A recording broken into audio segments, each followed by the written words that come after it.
To finish off this project, we just need to assemble it. The things you're going to need for assembling are, of course, your fish. You need that strip that we created just by trimming that piece off at the very beginning. You'll need some string of some sort, yarn, or just some sort of string that's not like thread. It needs to be a little bit more sturdy than thread.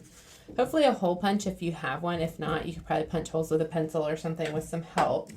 And then some scissors. All right, what you're going to do is you're going to take your fish and you're going to turn it over. So you're looking at the white side of it. And you're going to take that strip that you created and just kind of lay it so it's going along your fish's head. And it's sticking off the top and it's sticking off the bottom about the same amount. So it should be closely lined up to where the edge of it, like the edge of that strip, matches up with where the top of your fish is, and then same thing on the other side. Okay, so it's not like way high on one side. It's pretty well balanced right there in the middle. And then it also doesn't need to be right up against the very tip. Your fish's mouth can stick off a little bit. And you're gonna take your stapler. You might need some help doing this, but you're just gonna staple that strip to your fish's head, okay? So it's on the back of your fish. If I were to flip it over, it would look like this, where I've got this strip sticking out both sides. Now what I'm going to do is I'm going to take my fish, I've flipped it back over, and I'm going to roll that strip over so it starts to create a loop so that if you're looking down through your fish, it looks like a tunnel. Okay, so I've just crossed that loop just right over top of itself, just pulling it over top of itself. Okay. Any scraps, if it's sticking like over your fish's face, you can just tuck it under, or if it's too long to tuck under, you can trim it off, that's fine. And I'm gonna staple that strip a couple times just to kind of give it a little bit of extra support. So now what I have is I have a fish that is open down the back. It's got this tunnel mouth and it's still attached on its belly. And I'm gonna take the top of my fish and I'm just gonna match up my left side and my right side as best as I can.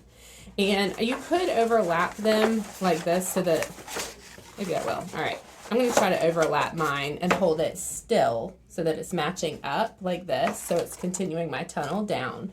If that's hard, you could also just match up. And it may be actually nicer to do it this way so it doesn't mess up your design at all. So I'm gonna do this. I'm going to match it up and I'm going to take my stapler and I'm just going to go stapling right along the top of my fish, just like this. And anywhere where it kind of like sticks out. I'm not going to worry about these little fins, but I think I will staple the tail together. So I'm going to bring it together down here. And I'm just going to staple along these couple places. So now my fish is attached all the way along the top. And it's got this tunnel mouth. Okay. The bottom is still folded. So it might be nice just to sort of take your hands and press that fold a little bit. So that instead of being kind of pointy the way it is, it helps your fish kind of round out a little bit. Like I'm just trying to kind of use my hands to flatten that fold some.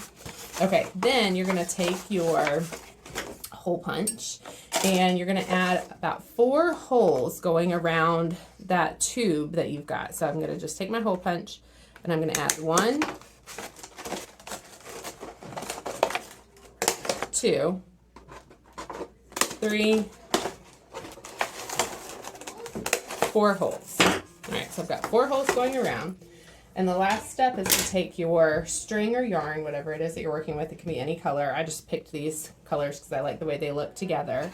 And you're going to cut 4 strips that are probably about the length of maybe from your fingertip to your elbow. Okay. And so you're going to end up with 4 of those.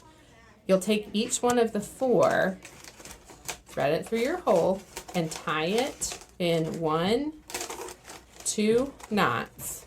Okay, I'm going to do that with each of my 4 holes. I'll show you again. So from my fingertips to about my elbow, I'm going to trim my yarn. I'm going to thread it through my next hole. You don't have to use 2 colors like me. I just picked using 2 colors. And then I'm going to tie it by crisscrossing my yarn over itself, tying 1, 2 times, and I'm going to do that on the last 2 holes as well. If knots are hard for you to tie, you can just ask a grown-up to help you tie your knots on this part so that everything is pretty well attached. Now these traditionally would be used outside, but because ours are made out of paper, I wouldn't suggest you using yours outside because I think it'll just get ruined with like rain and stuff, but it might be kind of nice to just hang up somewhere in your house. All right, last one, two, so everything's a double knot. Now I'm going to take my fish and I'm going to dangle it upside down so that all my strings are hanging down, and I'm going to grab onto all of them. This is where you really may need a grown-up's help. And I'm going to take that whole bundle of string, I'm going to make a loop around my fingers with it and push it through itself. This is a tricky knot to tie, so if you're not sure how to do it, just get a grown-up to help you. Okay, and then pull it tight.